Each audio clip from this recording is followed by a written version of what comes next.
Hey, it's me, MLB. Here is Pool Chapter 29, and this one's titled The Disappointment on This Bus.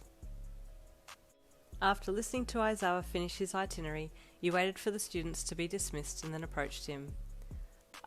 So, you fumbled, awkwardly trying to make a little small talk to see if he was going to enjoy the hot springs after making the students run through the bush.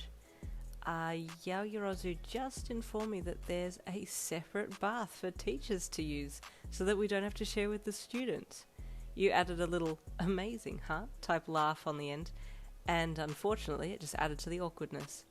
Aizawa just looked at you blankly, his dun stare making you feel even more stupid about your sentence than you had before. We need someone to oversee the finish line, he stated, completely ignoring your comment. There was a complete 5 seconds of silence before you decided to abandon your initial train of thought and roll with what he was talking about. Okay, yeah, sure, you said with a small, resigned sigh. Where's the end gonna be? I'll show you, he said, turning and walking to the door, expecting you to just follow. Okay, sure, thanks, you thought as you followed him out. I actually wanted to find out if we'd both be naked in the same pool together, but whatever.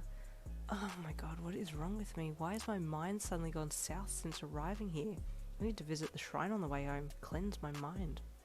Silently you followed him out to the edge of the woods, where a well-kept track started, and he stopped you there. This will be the ending. I'll take the students to the other end of the track, and start them there, so that you don't have to move anywhere. Your heart squeezed at his deadpan thoughtfulness. I bought walkie-talkies so we can communicate during the exercise, he stated matter-of-factly. Wait here while I get them. Still without saying a word, you nodded and watched him leave, sighing shortly as you looked up into the sky. Well, looks like I won't be getting much closer to him then. Your eyes wandered along the skyline, then scanned the horizon, noticing clouds building in the distance. Ida did mention something about a storm. A half hour later and everything was set. Aizawa had given you the walkie-talkie, then had taken the students off to the starting point of the run, leaving you there to wait on your own. You didn't mind though, you were quite happy to stand there and think about nothing. It was while you stood there idly, holding the walkie-talkie in hand, that you got a sudden itch on your face and raised your hand up to use one finger to scratch your temple, right when Aizawa wanted to contact you to tell you that he had sent the first student through. Yin. His raspy voice crackled through the small transmitter that was pressed to your ear as you itched your face. You nearly dropped the hand held with surprise, suddenly feeling very hot in the face at the sexiness in his voice. Yeah, you replied quickly, pushing the talk button on the side so you could send him a message back. Ready? He asked again in his deep voice. Oh my god, ready? Ready to what? Because, oh my god, Aizawa, your voice is so low on this thing, it sounds like it's dropped right down and hit me in the cervix. You cleared your throat to reply. Yeah, ready, you replied calmly, despite your internal monologue being the exact opposite of calm. Good. Bakugo is coming through first, he stated in that sexy tone, making you bite your bottom lip and roll your eyes up. You heard a loud boom in the distance and shook your head. I can hear him already, you said into the talkie. Won't be long till he crosses the finish line. The students will be coming through, one by one, then I'll come last.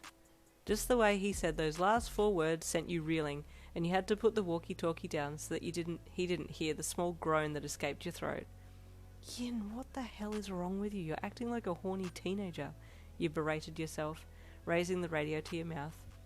I'll be here, you replied in a cheery manner, covering for your mind that was sitting in the gutter playing with itself. One by one the students came through and finished, sweat pouring off most of them, as apparently the run had been quite undulating.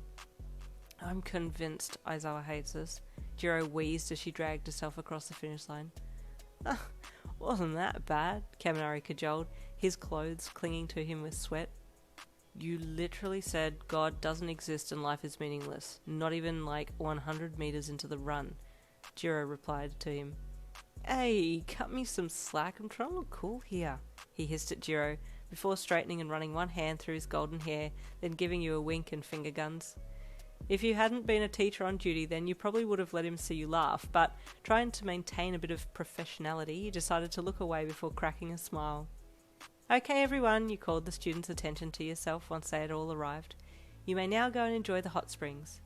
Sighs of relief and shouts of praise rose from the group as they herded together and left for the bathhouse. now for Aizawa to appear, you thought, raising the walkie-talkie to your lips to ask how he was going as you turned around to look down at the track. You didn't even get a chance to press the button in before jumping back violently when you saw he was standing right behind you. "Aizawa!" you screeched, clutching your chest with fright. "Don't sneak up on me like that. You scared the life out of me." Aizawa, who was just staring at you with his usual neutral face, tilted his head to the side, then answered. "You were wide open. I could have easily wrapped my binds around you." A small, devious smirk pulled at the corner of his lips. His comment, although inherently innocent, really hit you in the coochie because of where your mind had been ever since you got to the bathhouse, and it took all your powers to hold your composure. "Don't retort, don't retort, don't retort," you chanted internally. "So, now that you're back, are we going to go to the bath?" you asked. "Wait, you suddenly cut into your own sentence. "That sounded so bad, sorry." "Is it a shared one?" he asked bluntly. "Yeah." "That would be inappropriate, wouldn't it, if the students saw us enter and leave together?" Your heart sank. "Oh, yeah, of course, sorry, I meant, are you going? Because I'll wait till you're done, and then I'll go in." You lied. "I'll use my cabin ensuite," he replied. "You go and enjoy the hot springs." "Oh, thanks," he replied with a giant fake smile. "That's kind of you. I will." And there ends chapter 29. Stay tuned for chapter 30.